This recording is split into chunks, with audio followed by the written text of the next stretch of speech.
Hey guys, what's up? In this tutorial we're going to reveal to you how you can remove a file from your iDrive cloud permanently and for good. So let us get started with this. So in the first step, guys, head over to iDrive, for example, to the desktop version or to the web version. Let me go with the web version, access via Google Chrome, and you guys switch from Cloud Backup to Cloud Drive.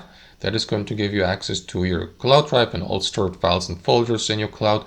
So what you want to do, guys, let's say for instance you have a file you want to delete permanently from your drive because it takes up space. Simply click into the given folder, access the given file or navigate to it. And there are two steps that will be needed to be done here, guys. The first step is to remove the given file from the location, move it to the trash folder. So let me do that really quickly. Simply click into that drop-down menu here next to the given file and select delete. Confirm.